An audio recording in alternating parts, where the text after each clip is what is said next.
Hello friends, student के platform पर आपका स्वागत है। मैं आपका biology teacher doctor RV Singh, PhD from BHU. बच्चों, मैं पिछले 15 सालों से इस फील्ड में हूं और नीट के बच्चों की तैयारी करा रहा हूं और मुझसे जुड़े अब तक के हज़ारों बच्चे नीट क्रैक कर चुके हैं। तो बेटा, आप भी मुझसे जुड़िए, बायोलॉजी के कठिन से कठिन कॉन्सेप्ट्स को आसानी से समझिए और मैं आपको विश्वास दिलाता हूँ बेटा कि अगली बारी आपकी है। तो बेटा आओ, चलो शुरुआत करते हैं आज की class. Chapter the cell cycle and cell division पर डिस्कशन करेंगे। तो सेल चैप्टर तो आप लोगों ने पढ़ा है, आप जानते हैं कि सेल क्या है। Cell is the basic structural and functional unit of the life, जो रॉबर्ट हुक ने खोजा, लेवेनहॉक ने भी खोजा।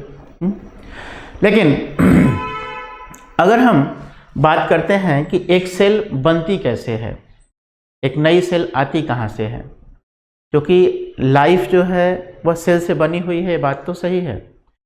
लेकिन अगर एक हम बात करें जाइगोट की, हमारी लाइफ जो है, हम सभी मल्टीसेलुलर ऑर्गेनिजम्स की लाइफ जो है एक सिंगल सेल से शुरू हो रही है। तो सिंगल सेल से शुरू होने वाली लाइफ कैसे डिवाइड करके जो है मल्टी सेलुलर बन जाती है। अगर हम इस बात पर चर्चा करें तो हमारा जो है तुरंत दिमाग में ये बात जरूर आती है कि आखिर ये संख्या कैसे सेल की बढ़ती है। तो बेटा, सेल की संख्या बढ़ने के लिए सेल डिवीजन करना पड़ता है। और इसके लिए रोडोल्फ विर्चो ने भी बताया कि ओमनिस सेलुला अ सेलुला, हमेशा एक सेल से ही नई सेल का फॉर्मेशन होता है। तो हम लोग इसमें ये देखेंगे कि एक सेल से कैसे नई सेल का फॉर्मेशन होता है। तो जैसा एक आप फिगर यहाँ पर देख पा रहे हैं, हम लोग इसी, यह एक माइटोटिक सेल डिवीजन है, इसी को हम लोग जो है प्रोसीड करेंगे, आगे देखेंगे, एक एक स्टेप को देखेंगे ये कैसे जो है सेल डिवीजन होता है। इस सेल डिवीजन में यह एक साइक्लिक प्रोसेस है। जैसे एक सेल डिवाइड की, एक सेल डिवाइड करके नई सेल बनाई, नई सेल एक समय के बाद फिर वापस वो डिवाइड करेगी। एक साइक्लिक प्रोसेस से चलता रहेगा and this cyclic process is known as cell cycle. Cell का लगातार एक साइक्लिक प्रोसेस में डिवीजन होना ही क्या कहलाता है, सेल साइकिल कहलाता है। तो अगर हम देखें तो सेल साइकिल में एक डेफिनेशन बड़ी अच्छी से यहाँ पर दिया गया है कि it is a series of changes that occur in a cell which lead to the division of cell into two daughter cells. एक सेल से दो डॉटर सेल, जैसे एक मदर सेल यहाँ पर है, इस मदर सेल से दो डॉटर सेल बनने का जो प्रोसेस है और इस डॉटर सेल का वापस फिर जो है साइकिल में जाकर के नई सेल बनाने का जो प्रोसेस है, यह कंप्लीटली क्या कहलाता है, सेल साइकिल कहलाता है। ठीक है। और इस सेल साइकिल में दो फेजेस माने जाते हैं, पहला आता है इंटरफेज और दूसरा होता है माइटोसिस। तो इंटरफेज को अगर हम देखें तो यह जो है रेस्ट का फेज होता है कहने के लिए, लेकिन सेल रियली रेस्ट नहीं करती है। इस रेस्ट के दौरान भी सेल अपने नए डिवीजन की तैयारी करती है। तो हम लोग ये देखते हैं बेटा कि इसमें नए डिवीजन के लिए जो है एक सेल तैयारी कैसे करती है। तो एक अगर हम कैलकुलेशन देखें तो ऑन एवरेज एक सेल, ह्यूमन सेल की बात करें तो 24 आवर में डिवाइड करती है और इस 24 आवर में से जो डिवीजन का फेज होता है वो मात्र 1 घंटे का होता है। बाकी समय वो क्या करती है, बाकी समय में वो डिवीजन की ही तैयारी में लगी रहती है, जिसे हम लोग इंटरफेज के नाम से जानते हैं। ठीक है बेटा, तो उसे हम लोग किस नाम से जानते हैं, इंटरफेज के नाम से जानते हैं। ठीक है। वह टाइम ड्यूरेशन जिसमें जो है सेल अपने आप को डिवीजन के लिए तैयार करती है, that is known as what, cell interphase. Okay. या तो अभी हम लोग बात करने जा रहे हैं इंटरफेज में क्या क्या होता है। यहाँ पर आप देख पा रहे हैं एक सेल साइकिल का यहाँ पर डायग्राम दिखाया गया है। तो इसमें यह जो टाइम पीरियड है हमारा, यह 1 घंटे का है। यह तो हमारा माइटोटिक डिवीजन 1 आवर का हो गया। बाकी जो समय होता है डिवीजन का, वो किसका है, वह समय जो है वह सेल में होने वाले वो चेंजेस जिसके तहत जो है सेल अपने आप को तैयार कर रही है डिवीजन के लिए, वो आता है। तो इसमें इस इंटरफेज में अगर हम देखें, सबसे पहला फेज आता है हमारा growth and normal metabolic rule, इसमें जो सेल का चलता रहता है and this phase is known as what, G1 phase. इस फेज को हम लोग क्या नाम देंगे बेटा? G1 फेज नाम देंगे।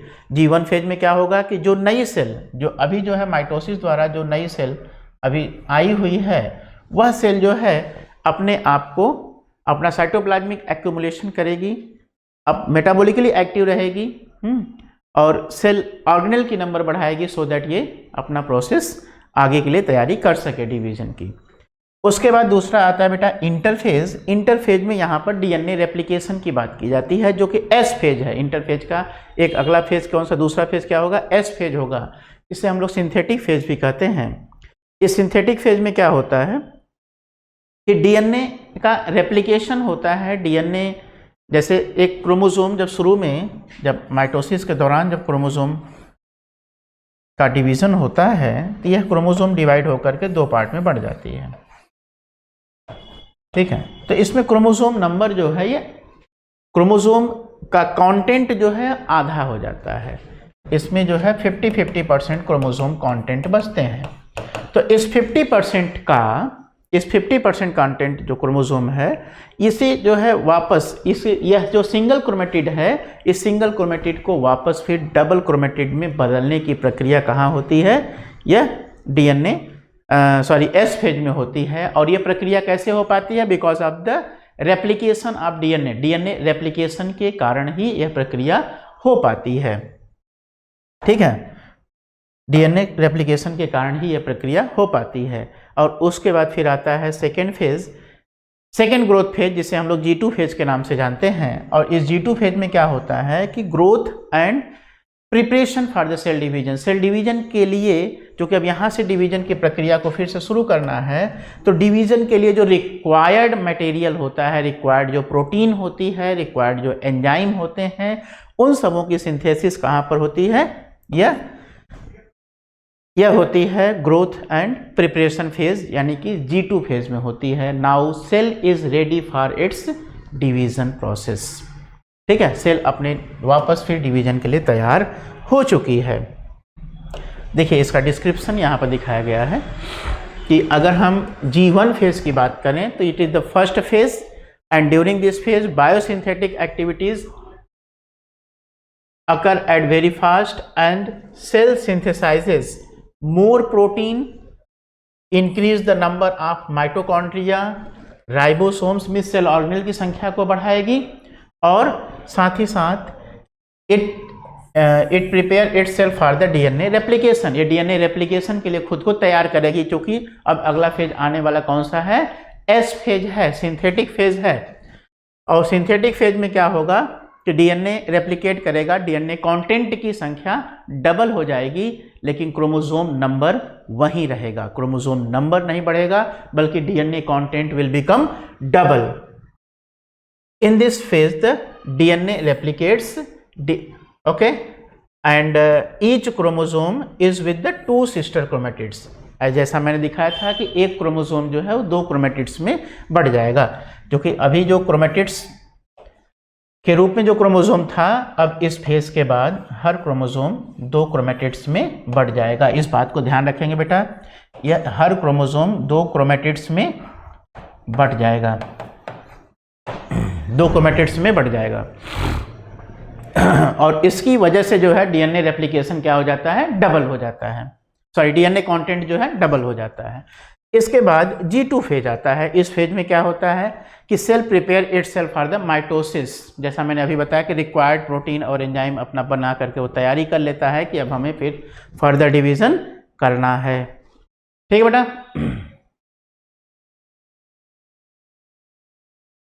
ठीक है, अब हम बात करते हैं यहाँ पर कि अब माइटोटिक फेज आ गया, माइटोसिस। माइटोसिस क्या होता है? एक इक्वेशनल डिवीजन होता है। इक्वेशनल डिवीजन का मतलब होता है बेटा कि जहाँ पर सेल जो है डिवाइड होकर के 2 सेल में बटे, एक मदर सेल डिवाइड्स होकर के 2 सेल में बटे, लेकिन दोनों सेल जो है will have the same number of chromosome as the mother cell is having. जैसा कि मदर सेल में नंबर ऑफ क्रोमोसोम होते हैं, अगर उतने ही नंबर ऑफ क्रोमोसोम अगर डॉटर सेल्स में भी रहेंगे तो उसे हम लोग क्या कहते हैं? इक्वेशनल डिवीजन कहते हैं। ये इक्वेशनल डिवीजन की बात आई यहाँ पर। और उसके बाद फिर क्या होता है, इसमें जो है माइटोसिस में जो है दो मेन फेजेज आते हैं। एक होता है कैरियोकाइनेसिस जिसमें जो है न्यूक्लियस का डिवीजन होता है, और उसके बाद दूसरा होता है साइटोकाइनेसिस जिसमें कि जो है साइटोप्लाज्म का डिवीजन होता है। ठीक है, तो हम लोग बात करने जा रहे हैं किसकी बेटा, कैरियोकाइनेसिस की। अगर कैरियोकाइनेसिस की बात करें तो कैरियोकाइनेसिस में फर्स्ट फेज जो आता है उसे हम लोग क्या कहते हैं, प्रोफेज कहते हैं। ठीक है, तो इसमें दो फेज की बात मैंने कही, एक मैंने कही कैरियोकाइनेसिस, माइटोसिस दो स्टेप्स में है, कैरियोकाइनेसिस, और नंबर 2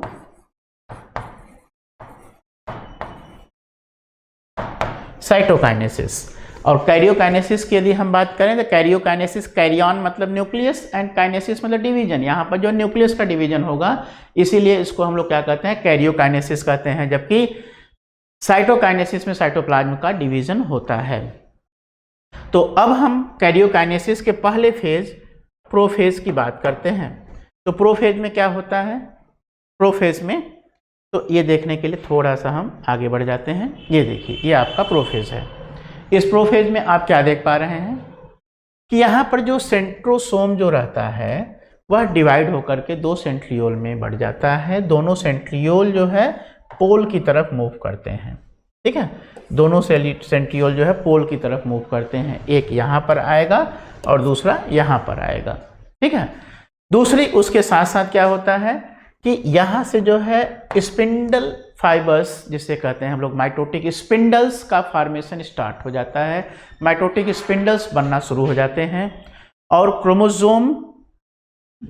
क्रोमोसोम जो है उसके दोनों सिस्टर क्रोमैटिड्स डिस्टिंग्विश हो जाते हैं, दिखने लगते हैं, स्पष्ट क्लियर हो जाते हैं।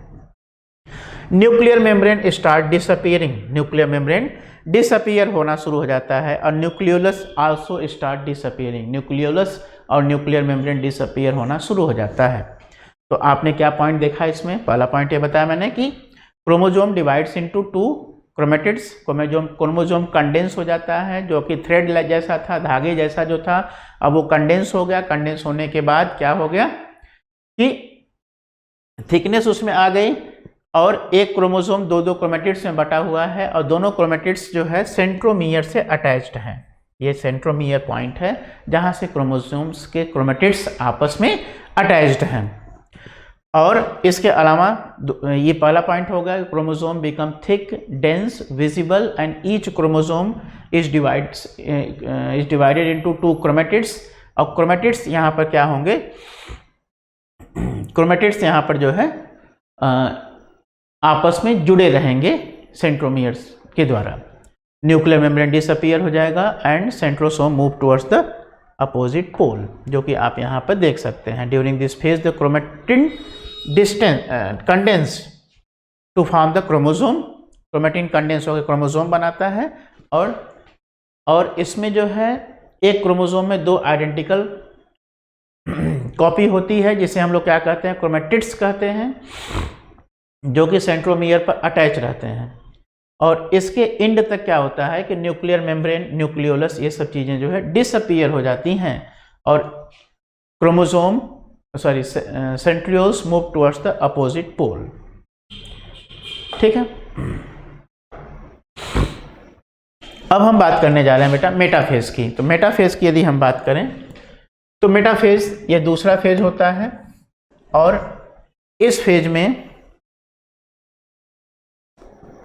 ये दूसरा फेज होता है, और इस फेज में यदि हम देखें तो यहाँ पर जो है जो सेंट्रियोल्स हैं वो पोल की तरफ मूव कर चुके हैं, यहाँ से स्पिंडल फाइबर्स डेवलप हो रहे हैं, और क्रोमोसोम जो है इक्वेटोरियल प्लेन पर, इसे मेटाफेज प्लेन या इक्वेटोरियल प्लेन कहते हैं, इस प्लेन पर जो है क्रोमोसोम्स अरेंज हो चुके हैं। यहाँ से पोल से निकलने वाले स्पिंडल फाइबर्स क्रोमोसोम के ये काइनेटोकोर पॉइंट से जो है अटैच होंगे, और इनके अटैचमेंट होने के कारण अब जो है क्रोमोसोम एक पर्टिकुलर पोजीशन में, एक पर्टिकुलर प्लेन पर जो है फिक्स हो चुका है। तो इसे हम लोग क्या कहते हैं, इक्वेटोरियल प्लेट कहते हैं, जहाँ पर क्रोमोसोम अरेंज हो चुका है। ठीक है, ये इसका कैरेक्टरिस्टिक फीचर है। पहला क्या कि chromosome arrange in the equatorial plane, spindle fibre arise from the poles and get attach with the centromere, that is the kinetochore. Kinetochore से जो है सेंट्रोमियर पर जो काइनेटोकोर है उसके साथ ये अटैच हो जाते हैं स्पिंडल फाइबर्स। ठीक है, इसके बाद हम बात करने जा रहे हैं एनाफेज की, जो कि तीसरा फेज होता है। ठीक है, जो कि माइटोसिस का तीसरा फेज होता है। इस फेज में क्या होता है कि क्रोमोसोम, देखिए यहाँ पर जो है क्रोमोसोम से लगे हुए जो स्पिंडल फाइबर्स हैं वो कंडेंस होना शुरू हो जाते हैं। जब स्पिंडल फाइबर्स सिकुड़ेंगे तो क्रोमोसोम पर तनाव डेवलप होगा, क्रोमोसोम टूट करके दो पार्ट में बढ़ जाएगा और क्रोमोसोम का शेप कैसा हो जाएगा, भी शेप क्रोमोसोम जो है ये देखने को दिख रहा है। देख रहे हैं आप लोग, भी शेप का क्रोमोसोम जो है ये देखने को दिख रहा है। यहाँ पर ये वी शेप में हो जाते हैं और खींच करके जो है अपोजिट पोल की तरफ ले जाए जाते हैं, जो आप यहाँ पर देख पा रहे हैं। ठीक है, I hope it is clear to you all. इसकी कैरेक्टरिस्टिक फीचर क्या होगी बेटा कि chromosome split into 2 chromatids and each chromatid move towards the opposite pole. Chromatid appear in the V shape, chromatid जो है वी शेप में appear होता है। ठीक है, जो आप यहाँ पर देख पा रहे हैं। ठीक है, चलो अब जो है हम बात करते हैं चौथे फेज की, जिसे हम लोग कहते हैं क्या, टीलोफेज। टीलोफेज में क्या होता है कि इसमें 2 डॉटर न्यूक्लियाई फॉर्म होती हैं। इसमें 2 डॉटर न्यूक्लियाई फॉर्म होती हैं। यहाँ पर आप देख सकते हैं टीलोफेज का। टीलोफेज में क्या हो रहा है कि यहाँ पर जो है क्रोमोसोम पोल पर जाकर के कंडेंस हो चुका है। क्रोमोसोम्स जो है पोल पर जाकर के कंडेंस हो चुके हैं, स्पिंडल फाइबर द्वारा खींच करके क्रोमोसोम को पोल पर ले जाया गया है। अब पोल पर जाकर के ये कंडेंस हो जाते हैं। न्यूक्लियर मेम्ब्रेन रीडेवलप होना शुरू हो गई है, न्यूक्लियर मेम्ब्रेन फिर से यहाँ पर डेवलप हो रही है और साथ ही साथ जो है न्यूक्लियोलस और न्यूक्लियोलस भी रीअपीयर हो जाएगा। ठीक है, ये इसका कैरेक्टरिस्टिक फीचर होता है, जो आप यहाँ पर देख सकते हैं। टीलोफेज में क्या हो रहा है कि nucleolus and nuclear membrane reappear हो जा रहे हैं। ठीक है, और यहाँ पर टीलोफेज के एंड के बाद न्यूक्लियर मेम्ब्रेन न्यूक्लियोलस रीअपीयर हो गया, क्रोमोसोम, ये टीलोफेज के एंडिंग के साथ साथ जो है साइटोकाइनेसिस की भी शुरुआत हो जाती है।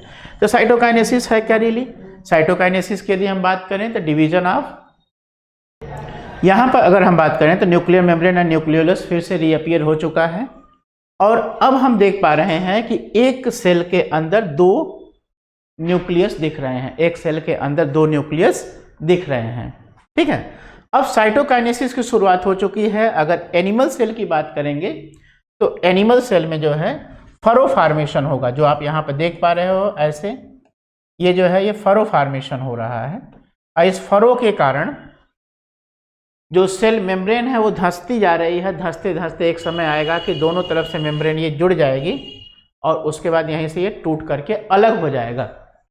तो इसे हम लोग क्या कहते हैं, इसे हम लोग कहते हैं फरो फॉर्मेशन द्वारा सेल का division.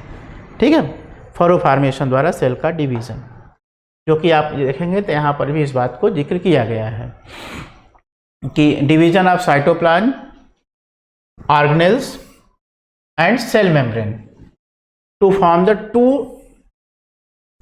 Cell is known as what, cytokinesis. जो कि साइटोप्लाज्म डिवाइड होगा बेटा तो साइटोप्लाज्म के साथ साथ उसका जो सेल ऑर्गेनेल्स हैं वो भी डिवाइड होकर के 2 पार्ट में हो जाएंगे, अलग हो जाएंगे। ठीक है, और हर एक मतलब एक मदर सेल से 2 डॉटर सेल्स का फॉर्मेशन हो जाएगा। लेकिन अगर हम बात करें, ये तो जो है एनिमल सेल की बात रही, अगर हम प्लांट सेल की बात करें तो प्लांट सेल में कैसे होता है।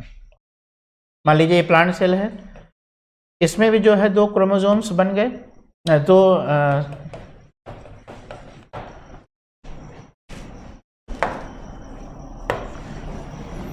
इसमें भी जो है 2 न्यूक्लियस बन गए। ये बाहर सेल वॉल थी, अंदर ये सेल मेम्ब्रेन हो गया। तो अब प्रश्न है कि ये कैसे ये डिवाइड करेगा। इसकी सेल वॉल तो काफ़ी रिजिड है, ये कैसे डिवाइड करेगा। तो इसके लिए आता है कि यहाँ पर जो है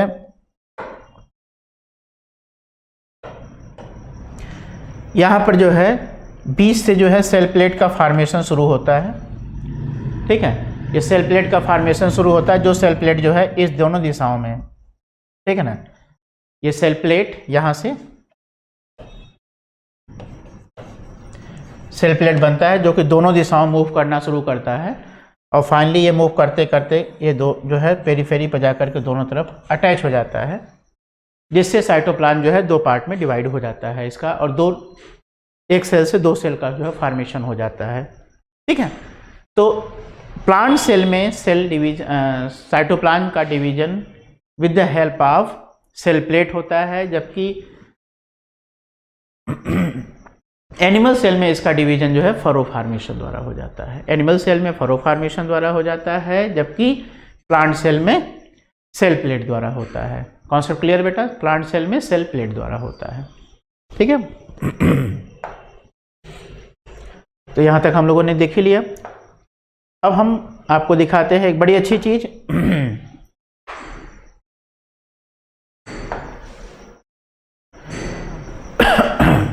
अगर आप देखिए यहाँ पर, तो यहाँ पर जो है सेल डिवीजन का एक वीडियो है जिसको आप देखेंगे। देखिए, यह एक साइटोप्लाज्म, बीच में न्यूक्लियस। देखिए देखिए क्रोमोसोम्स टूट करके जो है अलग होते चले जा रहे हैं। साइटोप्लाज्म ये हो गया, साइटोप्लाज्म के बाद बीच में न्यूक्लियस। अब ये क्रोमोसोम्स जो है देखिए इक्वेटोरियल प्लेन पर अरेंज होंगे, और अरेंज होने के बाद अब ये क्रोमोसोम यहाँ से टूट करके अलग होते चले जा रहे हैं।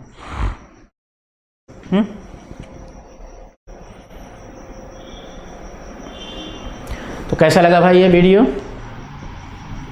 कुछ समझ में आ रही चीजें? देखिए, अब एक सेल से दो सेल बढ़ गया।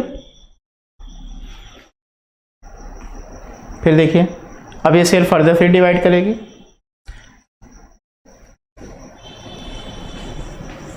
आप अगर मैकेनिज्म को ध्यान से, अगर आप सारी चीज़ों को, जितनी बात मैंने बताई, अगर उतनी बात को आप ध्यान दे रहे हैं तो आप इस चीज़ को अच्छे से समझ जाएंगे। बहुत आसान सा मैकेनिज्म, जिसमें जो है एक सेल का पहले न्यूक्लियर मेम्ब्रेन डिसॉल्व हो रहा है।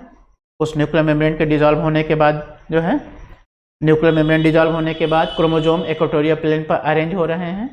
फिर स्पिंडल फाइबर जो है इन क्रोमोसोम्स को खींच करके अलग कर रहा है। फिर साइटोप्लाज्म का, फिर न्यूक्लियर मेम्ब्रेन का फॉर्मेशन है। फिर साइटोप्लाज्म का फिर से डिवीजन हो जा रहा है, और एक से दो सेल बन जा रही है। तो is it clear to you all बेटा? बातें आपको समझ में आई? वेरी गुड, बहुत बढ़िया। ठीक है, तो चलो हम लोग फिर आगे बढ़ते हैं, और अब हम ऐसे सेल डिवीजन की बात करने जा रहे हैं जिस सेल डिवीजन के कारण सेक्सुअल रिप्रोडक्शन पॉसिबल है, खासकर हम सबों में, हायर एनिमल्स में, हायर प्लांट्स में, जो कि जिनका लाइफ जो है मेन प्लांट बॉडी या मेन एनिमल बॉडी जिसमें जो है डिप्लॉयड होती है, उनमें जो है कैसे सेल डिवीजन होता है कि उनमें फिर से नेक्स्ट जनरेशन में same number of chromosome restore हो जाता है। इस मैकेनिज्म को देखने के लिए आओ चलो हम लोग देखते हैं एक नया टाइप का सेल डिवीजन, जिसे हम लोग क्या कहते हैं? मियोसिस। मियोसिस क्या है बेटा? It is known as reductional division. क्यों भाई, क्यों इसको रिडक्शनल कर दिया आपने? क्योंकि इनमें बनने वाली जो सेल्स हैं, उन बनने वाली सेल्स में क्रोमोसोम नंबर मदर सेल का आधा हो जाता है। बनने वाली सेल्स में क्रोमोसोम नंबर मदर सेल का आधा हो जाता है, इसलिए इसको क्या कहते हैं हम लोग? इसे हम लोग क्या कहते हैं? मियोसिस कहते हैं। ठीक बेटा, आओ चलो देखते हैं कि मियोसिस कैसे होती है। तो मियोसिस को दो स्टेप में डिवाइड किया गया। Meiosis takes place in two steps, meiosis 1 and meiosis 2, meiosis first and meiosis second. आओ देखते हैं मियोसिस फर्स्ट में क्या होता है। मियोसिस फर्स्ट को हम लोग रिडक्शनल डिवीजन कंसीडर करते हैं। रियली यह रिडक्शनल डिवीजन है। क्यों? क्योंकि सबसे पहले क्रोमोसोम नंबर इसी में हाफ होता है। क्रोमोसोम नंबर डॉटर सेल्स में मदर सेल का हाफ इसी में होता है, इसलिए इससे जो है हम लोग रियल रिडक्शनल डिवीजन के नाम से जानते हैं। कभी कभी पूछ भी देता है कि why meiosis first is known as reductional division. क्यों? क्योंकि मियोसिस फर्स्ट में जो दो सेल्स बनती हैं, उन दोनों सेल्स में क्रोमोसोम नंबर मदर सेल्स का हाफ हो जाता है। अब हम बात करते हैं कि मियोसिस 1 कितने पार्ट में बटा हुआ है। तो मियोसिस, दोनों मियोसिस, जैसे माइटोसिस में आपने प्रोफेज, मेटाफेज, एनाफेज और टेलोफेज 4 फेज आपने देखे थे, ठीक उसी तरीके से आप यहाँ पर भी मियोसिस में भी वो 4 फेज देखेंगे। प्रोफेज, मेटाफेज, एनाफेज और टेलोफेज। लेकिन इन्हें जो है फर्स्ट और सेकेंड से कैरेक्टराइज किया जाएगा, क्योंकि प्रोफेज ये मियोसिस 1 है तो इसमें प्रोफेज 1, मेटाफेज 1, एनाफेज 1 और टेलोफेज 1। अगर मियोसिस 2 होती तो प्रोफेज 2, मेटाफेज 2, एनाफेज 2 और टेलोफेज 2 होता है यहाँ पर। ठीक है, तो आओ बेटा देखते हैं हम लोग प्रोफेज 1। प्रोफेज 1 की बात करें तो सबसे बड़ा फेज होता है, ये पूरे सेल डिवीजन का सबसे बड़ा फेज जो है प्रोफेज 1 हम लोग मानते हैं। और इस फेज में क्या होता है कि homologous chromosome pairs and DNA segments are exchange. यह इसका की पॉइंट है कि क्रोमोसोम, होमोलॉगस क्रोमोसोम्स जो है पेयर में आ जाते हैं और डीएनए जो सेगमेंट्स हैं, डीएनए सेगमेंट्स वो जो है उनकी एक्सचेंजिंग होती है in between the non sister chromatids. In between the non sister chromatids of the homologous chromosomes, chromosome segment की एक्सचेंजिंग होती है। ठीक है, तो हम इसी को जो है हम लोग को देखना है कि ये प्रोसेस कैसे होता है। ठीक है, तो अब इस प्रोसेस को देखा जाए तो सबसे बड़ा फेज है और इसके खुद में 5 स्टेप होते हैं। कौन? Leptotene, zygotene, pachytene, diplotene and diakinesis. ये इसके 5 स्टेप होते हैं। आओ देखते हैं बेटा कि इन 5 स्टेप में क्या क्या होते हैं। इसका नाम आप याद रखिएगा, leptotene, zygotene, pachytene, diplotene and diakinesis. ये 5 स्टेप्स होते हैं। आओ चलो देखते हैं हम लोग कि क्या होता है लिप्टोटीन में। जैसा नाम है यह लिप्टोटीन, तो इसमें जो क्रोमोसोम्स होते हैं वो थ्रेड लाइक रहते हैं, उलझे हुए रहते हैं, डिस्टिंग्विश होना शुरू हो जाते हैं। ठीक है, यह फर्स्ट स्टेज है। इसमें each individual chromosome exist with 2 sister chromatids. Her chromosome के पास 2 सिस्टर क्रोमेटिड्स हो जाएंगे। जैसा कि आप जानते हो शुरू से ही कि क्रोमोसोम जो है 2 क्रोमेटिड्स में बटा होता ही है। बस यह है कि वह पतला होता है, धागे जैसा होता है, तो समझ में नहीं आता है। लेकिन बाद में जो है ये थिकनेस इसमें डेवलप होती है, थोड़ी बढ़ती है थिकनेस, तो ये जो है क्रोमेटिड्स के रूप में क्लियर हो जाता है, दिखने लगता है। ठीक है, इसमें दूसरा होता है कि सिनेप्टोनीमल कॉम्प्लेक्स असेंबल्स। ये क्या होता है भाई सिनेप्टोनीमल कॉम्प्लेक्स? जैसा मैंने बताया आपको कि 2 homologous pairs of chromosomes arrange हो जाते हैं आपस में। अरेंज होने की वजह से अब वो दोनों आपस में कैसे अटैच होंगे, तो अटैच करने के लिए उनमें एक धागे की जरूरत पड़ती है, एक प्रोटीन मेम्ब्रेन की जरूरत पड़ती है, प्रोटीनस थ्रेड की जरूरत पड़ती है। उसी प्रोटीनस थ्रेड को हम लोग क्या कहते हैं? सिनेप्टोनीमल कॉम्प्लेक्स कहते हैं। आओ देखते हैं फिगर में, जैसा कि आप यहाँ पर देख रहे हो सिनेप्टोनीमल कॉम्प्लेक्स है। तो ये यहीं से जो है सिंथेसाइज, ये तो आपका जो है जाइगोटीन स्टेज है, लेकिन यह लिप्टोटीन स्टेज से ही इसकी सिंथेसिस की शुरुआत हो जाती है, क्योंकि इसको अरेंज करना है। ठीक है,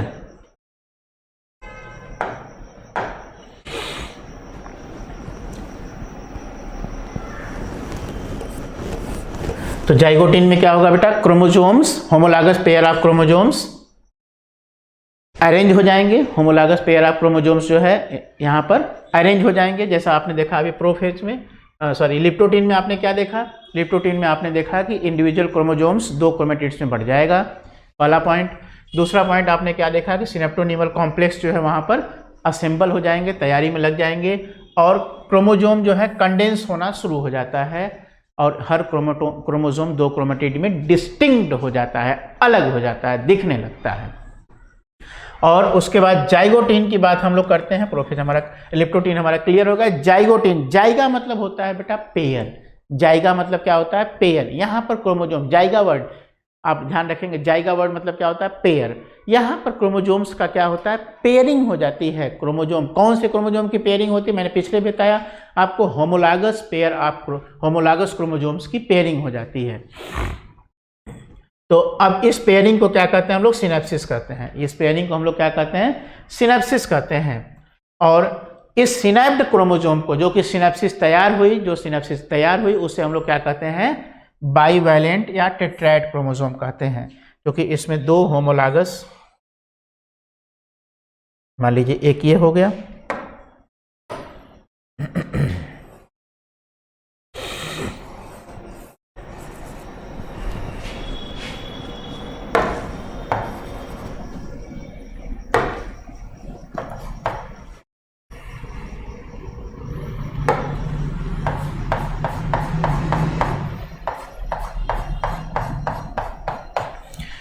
ये होमोलॉगस पेयर ऑफ क्रोमोसोम्स हो गए।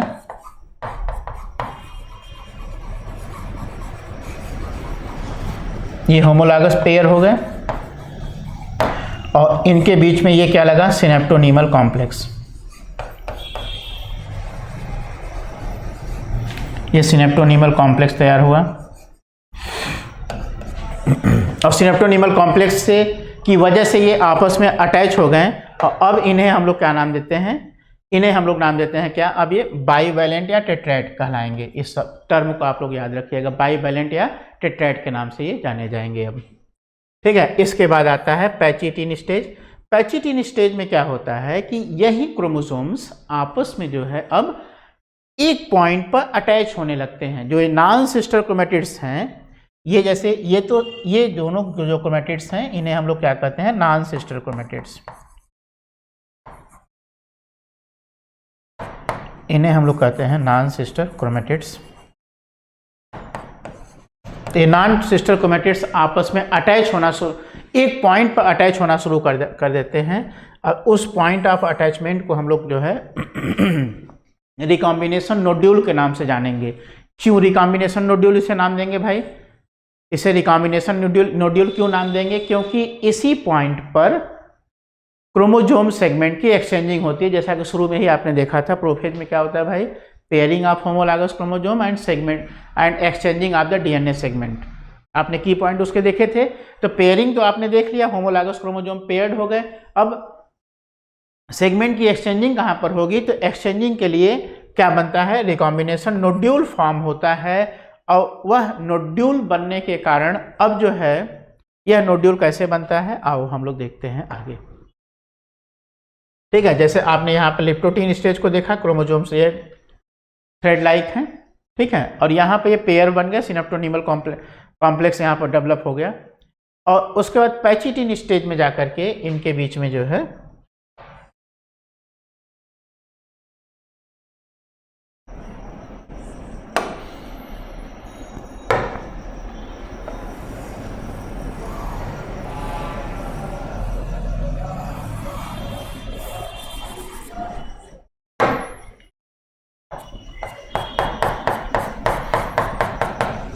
तो यह पॉइंट जहाँ पर कि जो है ये आपस में अटैच हो रहे हैं, यह पॉइंट क्या होगा, यह रिकॉम्बिनेशन नोड्यूल बनाएगा।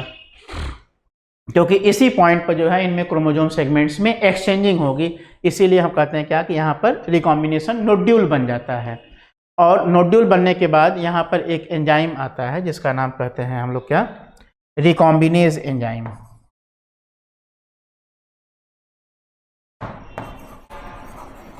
रिकॉम्बिनेज एंजाइम क्या करता है, क्रोमोसोम सेगमेंट की एक्सचेंजिंग कराता है।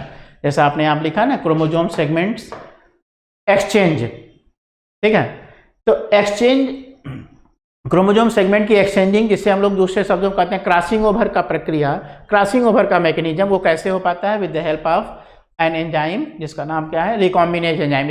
इस एंजाइम का नाम आप याद रखिएगा, जो कि पूछे जाने वाला एंजाइम है, रिकॉम्बिनेज एंजाइम, जो कि जो है रिकॉम्बिनेशन नोड्यूल पर क्रोमोसोम सेगमेंट की एक्सचेंजिंग कराता है, यानी क्रॉसिंग ओवर में हेल्प करने वाला एंजाइम है ये। यह एंजाइम क्रॉसिंग ओवर में हेल्प करता है। ठीक है, इस बात को आप ध्यान रखेंगे बेटा,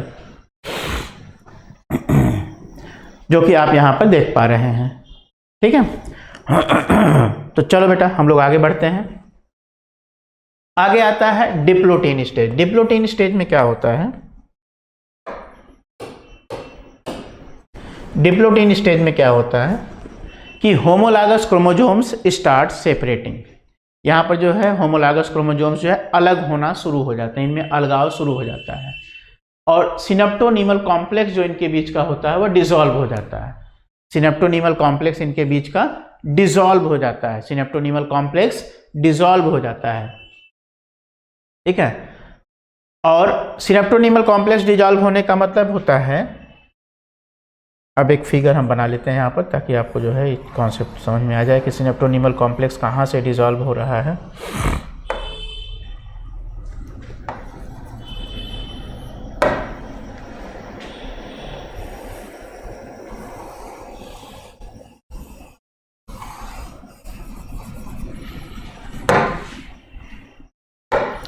जैसा कि आप जानते हैं पहले यहाँ पर जो है सिनेप्टोनीमल कॉम्प्लेक्स था, ये सिनेप्टोनीमल कॉम्प्लेक्स जो है अब ये डिसॉल्व हो जाएंगे। ठीक है, ये सिनेप्टोनीमल कॉम्प्लेक्स अब ये डिसॉल्व हो जाएंगे। कहाँ से डिसॉल्व होंगे? यहाँ से। ये सब सिनेप्टोनीमल कॉम्प्लेक्स यहाँ से डिसॉल्व हो जाएंगे। लेकिन सिनेप्टोनीमल कॉम्प्लेक्स जरूर डिसॉल्व हो जाता है, लेकिन क्रोमोसोम्स जो है एक पॉइंट से जुड़े रहते हैं। और सॉरी,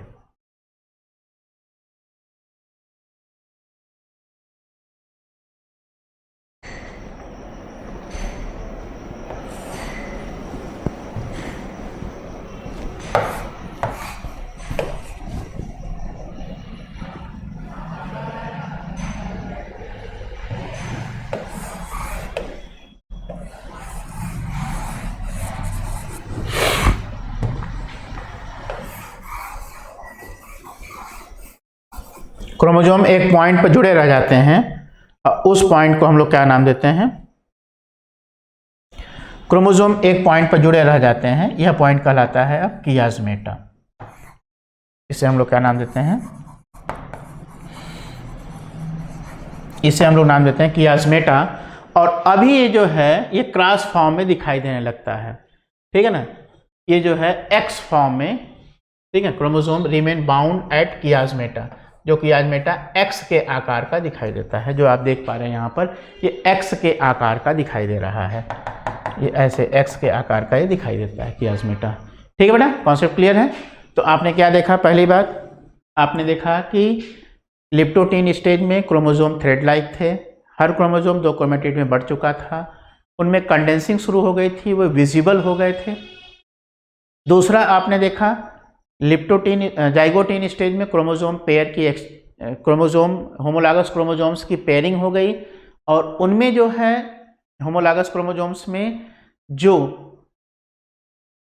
नॉन सिस्टर क्रोमेटिड्स थी वे आपस में जुड़ गई, और वहाँ पर जुड़ने वाला जो कॉम्बिनेशन के लिए जो आया प्रोटीन, उसे हम लोग क्या कहते हैं? सिनेप्टोनीमल कॉम्प्लेक्स कहते हैं। सिनेप्टोनीमल कॉम्प्लेक्स बन जाता है, जिससे non sister chromatids of homologous chromosomes attach हो जाते हैं, आपस में जुड़ जाते हैं।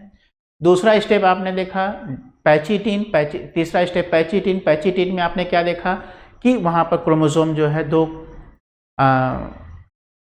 उनमें जो है रिकॉम्बिनेशन नोड्यूल का फॉर्मेशन आपने देखा। रिकॉम्बिनेशन नोड्यूल पर आपने देखा कि क्रोमोसोम जो है डिवाइड होकर के 2 क्रोमेटिड्स में तो बटा हुआ है, लेकिन यहाँ पर जो है एक्सचेंजिंग हो जाती है।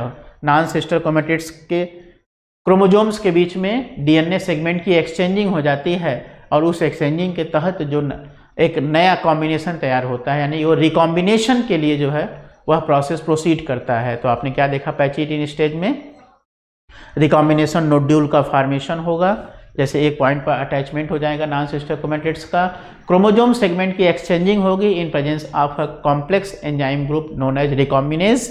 और उसके बाद फिर आपने देखा डिप्लोटीन स्टेज। डिप्लोटीन स्टेज में आप क्या देख रहे हैं कि सिनेप्टोनीमल कॉम्प्लेक्स डिसॉल्व हो चुका है, जो इनके बीच में यहाँ पर जो सिनेप्टोनीमल कॉम्प्लेक्स जो बना था अब वो डिसॉल्व हो चुका है, लेकिन क्रोमोसोम जो है अभी भी रिकॉम्बिनेशन पॉइंट पर अटैच हैं, एक क्रॉस के रूप में दिखाई दे रहे हैं, जिसे हम लोग क्या कहते हैं? कियाज्मेटा कहते हैं। ठीक है, और इसके बाद अब नेक्स्ट स्टेप आता है डायाकाइनेसिस। डायाकाइनेसिस में क्या होता है कि क्रोमोसोम फर्दर और कंडेंस करता है, इसमें कंडेंसेशन और हो जाता है, और इसके लिए इसके चारों पार्ट जो है, इस कंडेंसेशन के कारण इसके चारों पार्ट विजिबल हो जाते हैं, क्लियरली विजिबल हो जाते हैं। और इसके साथ साथ जो है, जो प्रोफेज में आपने देखा था माइटोसिस में कि nuclear membrane and nucleolus disappear, और centrosome divides into 2 parts, each part move towards the opposite pole, वो प्रक्रिया भी आपको यहाँ पर देखने को मिलेगी। यहाँ पर देखिए न्यूक्लियोली मतलब डिसअपीयर हो जाएगा, न्यूक्लियर मेम्ब्रेन डिसअपीयर हो जाएगा, और माइटोटिक स्पिंडल भी फॉर्म होना शुरू हो जाएंगे, जो आप देख सकते हैं यहाँ पर। ठीक है, ये जो है डिवाइड करके दोनों पोल की तरफ जाना शुरू हो गया ये। ठीक है, और यहाँ पर जो है ये डायकाइनेसिस में ही होगा।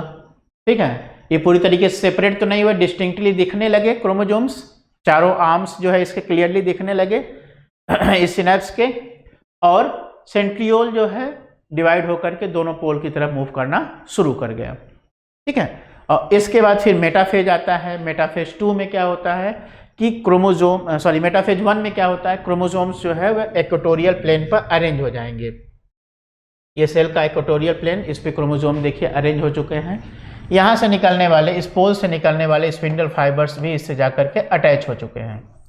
स्पिंडल फाइबर्स से इससे जाकर के अटैच हो चुके हैं। ये कैरेक्टरिस्टिक फीचर होता है मेटाफेज का कि chromosome arrange at equatorial plane, chromosome arrange at equatorial plane और spindle fibre attach with the chromosome. Spindle fibre chromosome से अटैच हो जाता है।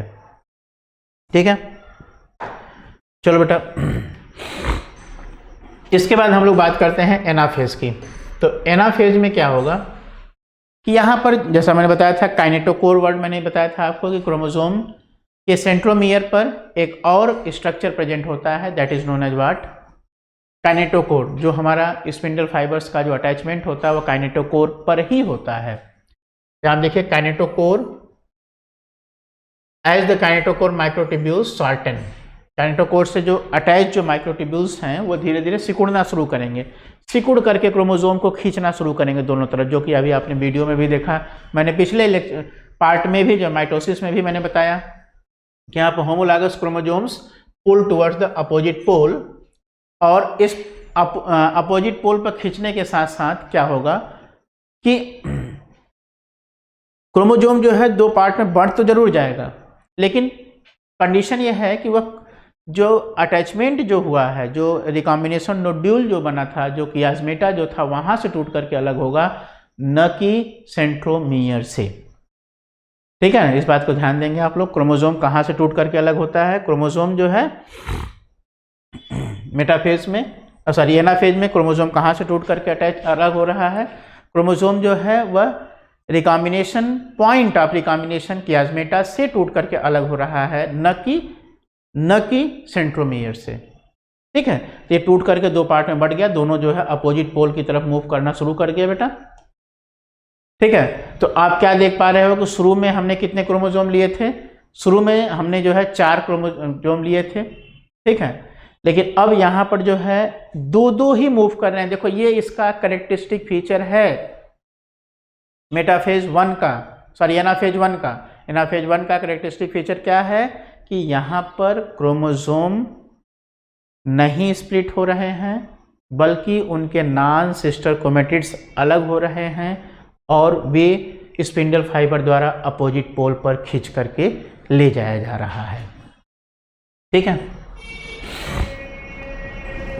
और उसके बाद फिर आता है टीलोफेज 1। टीलोफेज 1 में क्या होता है कि each daughter cell now has half the number of chromosome. यहाँ पर आप देख सकते हैं 4 हम लोग क्रोमोसोम लेके चले थे मदर सेल में, और यहाँ पर हमें कितना दिख रहा है? 2 क्रोमोसोम दिख रहे हैं। यानी कि क्रोमोसोम नंबर क्या हो गया? आधा हो गया, हाफ हो गया। इसीलिए हम लोग इसको क्या कहते हैं? Reductional division. इसीलिए क्या कहेंगे बेटा? इसे रिडक्शनल डिवीजन कहेंगे। ये रिडक्शनल डिवीजन है क्योंकि इसमें क्रोमोसोम नंबर मदर सेल का हाफ हो जा रहा है। ठीक है, और इसमें स्पिंडल फाइबर्स जो है वो डिसअपीयर होना शुरू हो जाएंगे और न्यूक्लियर मेम्ब्रेन, न्यूक्लियोलस जो है फिर से रीअपीयर हो जाएगा। इतना कॉन्सेप्ट क्लियर हो गया बेटा?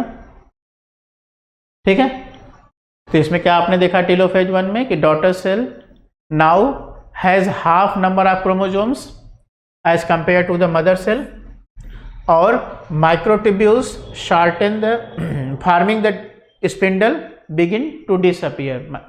ये धीरे धीरे डिसअपीयर होना शुरू हो जाएंगे और chromosome form the chromatin once again. यहाँ पर जो है फिर से क्रोमोसोम जो है थ्रेड लाइक होकर के, जो कंडेंस हुआ था वो धीरे धीरे रिलैक्स होकर के फिर से जो है थ्रेड लाइक स्ट्रक्चर में कन्वर्ट होना शुरू हो जाएगा। लेकिन इसके जो सिस्टर क्रोमेटिड्स हैं, एक ही क्रोमोसोम के जो 2 क्रोमेटिड्स हैं उन्हें हम लोग सिस्टर क्रोमेटिड्स कहते हैं। वे सिस्टर क्रोमेटिड्स आपस में अटैच रहेंगे एट द सेंट्रोमियर। ठीक है, अब हम लोग आते हैं मियोसिस 2 में। मियोसिस 2 खुद में एक बड़ा इंटरेस्टिंग पार्ट है, क्योंकि meiosis 2 is similar to the mitosis. Meiosis 2 mitosis जैसा ही होता है, क्योंकि मियोसिस 1 में बने हुए जो क्रोमोसोम जो सेल्स हैं वह मियासिस 2 के लिए मदर सेल जैसा काम करती हैं। और जैसे माइटोसिस में जो स्टेप्स आपने देखा है सेल डिवीजन के, वो सारे स्टेप्स जो है आप यहाँ पर फिल करेंगे, एकदम हूबहू वैसा ही। आओ देखते हैं, इसीलिए हम लोग इसको क्या कहते हैं, इक्वेशनल डिवीजन कहेंगे, इसीलिए हम लोग इसे इक्वेशनल डिवीजन कहते हैं। यह सेकेंड मियोटिक डिवीजन है और it is similar to the mitosis, but genetic results are different. Genetic result क्या होगा, अलग होगा। It results in the formation of 4 haploid cells. इसके तहत जो है 4 हैप्लॉइड सेल्स बनती हैं, 4 हैप्लॉइड सेल्स बनती हैं, ठीक है। और उसमें जो है, अब अगर हम बात करें तो इसमें भी वापस जो है इसको फिर 4 फेजेज में बांटा गया, prophase 2, metaphase 2, anaphase 2 and telophase 2। तो चलो हम लोग बात करते हैं पहला प्रोफेज 2 की। प्रोफेज 2 में जैसा कि आप देखते हो न्यूक्लियर कि हर प्रोफेज में क्या हो रहा था, nuclear membrane nucleolus disappear, chromosome get condensed, nucleolus divide, centrosome divides into 2 parts and each move towards the opposite pole. वो सारी फिनोमिना आपको यहाँ पर मिलेंगी। पहला क्या होगा कि nuclear membrane and nucleolus disappear. दूसरा क्या होगा कि shortening and thickening of the chromatids होगा। और तीसरा क्या होगा कि centrosome move towards the opposite pole. ठीक है बेटा, ठीक है।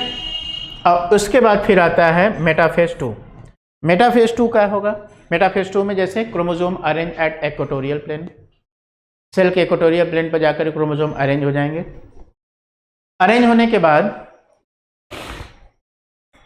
अच्छा, ये जो इस बार जो इक्वेटोरियल प्लेन पर जो अरेंजमेंट होगा, वह इक्वेटोरियल प्लेन इस बार का जो होगा वह पहले वाले मेटाफेज 1 वाले का से अपोजिट उसके 90 डिग्री पर बनेगा। जैसे आपने देखा था मेटाफेज 1 वाले का, मेटाफेज 1 वाले का आप कहाँ पर देख पा रहे थे, ये इसका बन रहा था इक्वेटोरियल प्लेन। अब चलिए इसमें हम देखते हैं कि ये कहाँ बनता है, ये बनेगा ऐसे, ये ऐसे बन रहा है, उसके 90 डिग्री बन रहा है, ठीक है ना। तो ये nuclear membrane and nucleolus disappear हो जाएंगे प्रोफेज 1 में। उसके बाद मेटाफेज 1 में आकर के जो है ये क्रोमोसोम्स इक्वेटोरियल प्लेन पर अरेंज हो जाएंगे और यहाँ से पोल से निकलने वाले स्पिंडल फाइबर्स ये क्रोमोसोम से जाकर के अटैच हो जाएंगे, ठीक है ना। ये अटैच होकर के क्रोमोसोम्स को जो है अब खींचेंगे। जब खींचेंगे अब ये क्रोमोसोम हमारा बीच से क्या हो जाएगा, स्प्लिट हो जाएगा, ये टूट जाएगा। जैसा कि आपने देखा था माइटोसिस में। माइटोसिस में क्या देखा था बेटा आपने, कि क्रोमोसोम टूट जाता है 2 पार्ट्स में। तो यहाँ पर भी आप देखेंगे क्रोमोसोम 2 क्रोमेटिड्स में टूट चुका है और दोनों क्रोमेटिड्स फिर अपोजिट पोल की तरफ मूव करना शुरू कर दिए हैं। दोनों क्रोमेटिड्स अपोजिट पोल की तरफ मूव करना शुरू कर दिए हैं। ये कौन सा फेज आपका है, एनाफेज। यहाँ पर क्रोमोसोम आपको कैसा वी शेप का दिखाई दे रहा है, जैसा कि आप माइटोसिस में भी देखे थे। आपने देखा था एनाफेज 1 में कि क्रोमोसोम आधे आधे बढ़ जा रहे थे, उनका जो रिकॉम्बिनेशन पॉइंट था वो टूट करके अलग हो रहा था, न कि क्रोमोसोम। लेकिन यहाँ पर आप क्या देख रहे हैं एनाफेज 2 में, कि यहाँ पर क्रोमोसोम ही टूट करके अलग हो रहा है। क्रोमोसोम के जो क्रोमेटिड्स जो होते हैं वो टूट करके अलग हो रहे हैं। और आइए देखते हैं एनाफेज 1 एनाफेज 2 में क्या है। It is accompanied by sister chromatid segregation. Sister chromatids यहाँ पर अलग होना शुरू हो जाएंगे एंड द रिमेनिंग कोहेसिन जो प्रोटीन को जो जोड़ रखा था, now allow the sister chromatid segregation, ठीक है ना। ये सिस्टर क्रोमेटिड को अलग करने में अब हेल्प करेगा, ठीक है ना, इसको अलग होने देगा। और उसके बाद फिर क्या होगा कि टेलोफेज 2 आएगा। टेलोफेज 2 में क्या होगा कि यह टेलोफेज 1 जैसा ही होगा। न्यूक्लियर मेम्ब्रेन न्यूक्लियोलस रीअपीयर, जैसा आप देख पा रहे हो यहाँ पर न्यूक्लियर मेम्ब्रेन और न्यूक्लियोलस यहाँ पर फिर से रीअपीयर हो चुका है। न्यूक्लियर मेम्ब्रेन और न्यूक्लियोलस फिर से रीअपीयर हो चुका है यहाँ पर। यानी कहने का मतलब कि वापस फिर हम देख सकते हैं कि एक क्रोमोसोम में एक सेल में 2 न्यूक्लियस बन करके तैयार हो गए हैं। एक सेल में 2 न्यूक्लियस बन करके तैयार हो चुके हैं, ठीक है। 2 न्यूक्लियस बन करके तैयार हो चुके हैं। और इस तरीके से अगर हम देखें तो हर सेल फर्दर फिर डिवाइड होकर के 2-2 सेल बनाएगा, यानी टोटल नंबर ऑफ सेल कितनी बन जाएंगी? 4। टोटल नंबर ऑफ सेल कितनी बन जाएंगी बेटा?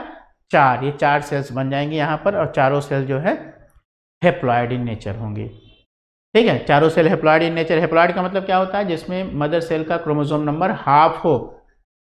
ठीक है, 2 सेट्स ऑफ क्रोमोसोम हर ऑर्गेनिज्म में पाए जाते हैं और डिप्लॉइड सेट में, और उसका आधा अगर हो जाता है तो उसे हम लोग हेप्लॉइड सेट ऑफ क्रोमोसोम कहते हैं, जो कि आप यहाँ पर देख पा रहे हैं कि हम 2 क्रोमोसोम लेकर के 4 क्रोमोसोम लेकर के चले थे, लेकिन यहाँ पर बनने वाली जो डॉटर सेल्स हैं उनमें क्रोमोसोम नंबर कितनी है? 2 ही हैं, हालांकि उनकी संख्या जो है 4 है। तो मियासिस का एक कैरेक्टरिस्टिक फीचर है कि एक सेल से 4 सेल, एक मदर सेल से 4 डॉटर सेल्स का फॉर्मेशन होता है, और मदर सेल डिप्लॉयड होती है जबकि डॉटर सेल्स हेप्लॉयड होती हैं। यह रिडक्शनल डिवीजन होता है, इसमें क्रोमोसोम नंबर हाफ हो जाता है।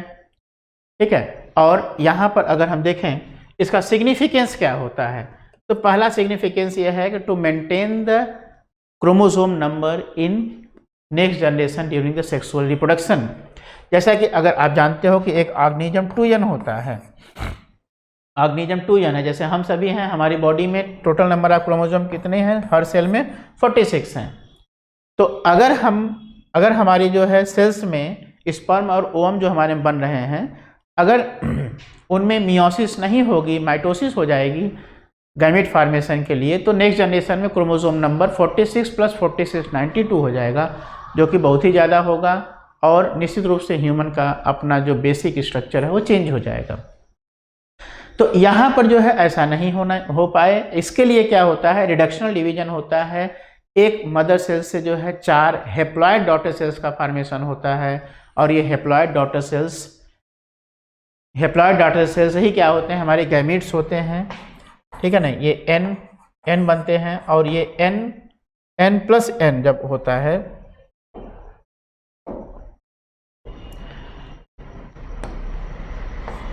n+n, मान लीजिए दूसरे का जो है n आ जाए, तो ऐसी स्थिति में फिर से नेक्स्ट जनरेशन के लिए 2n कंडीशन फिर से रीस्टोर हो जाती है, और इस 2n कंडीशन को नेक्स्ट जनरेशन के लिए रीस्टोर करने के लिए, नेक्स्ट जनरेशन में 2n कंडीशन को रीस्टोर करने के लिए यह मियोसिस का होना जरूरी होता है। और दूसरी बात आती है बेटा कि मियोसिस में वेरिएशन, मियोसिस में जो है रिकॉम्बिनेशन भी होता है। प्रोफेज 1 में आपने देखा कि पैचिटिनी स्टेज में जाकर के क्रोमोसोम सेगमेंट्स की एक्सचेंजिंग हो रही थी, और इस एक्सचेंजिंग के तहत एक रिकॉम्बिनेंट तैयार हो रहा था, रिकॉम्बिनेशन हो रहा था, और रिकॉम्बिनेशन के कारण क्रोमोसोम सेगमेंट की मिक्सिंग के कारण, अटैचमेंट के कारण नेक्स्ट जनरेशन जो तैयार होता है, वह नेक्स्ट जनरेशन जो है वह नए कैरेक्टर वाला हो जाता है। उसमें नए नए कैरेक्टर्स अपीयर होते हैं, और वह नए कैरेक्टर अपीयर होने के लिए मियोसिस का एक बड़ा रोल होता है।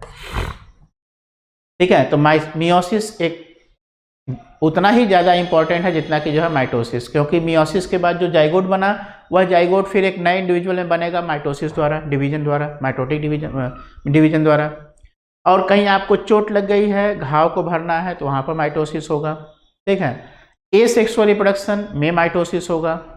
ठीक है, इवन जो हेप्लॉइड ऑर्गेनिजम्स होते हैं उनमें रिप्रोडक्शन के लिए गैमीट बनाने के लिए भी माइटोसिस होती है। जैसे अगर हम बात करें तो हनी बी में फीमेल जो होती है वो डिप्लॉयड होती है, जबकि मेल जो है वह हेप्लॉयड होता है। तो मेल में गैमीट फॉर्मेशन वहाँ पर माइटोसिस द्वारा है, जबकि फीमेल में गैमीट फॉर्मेशन मियोसिस द्वारा है।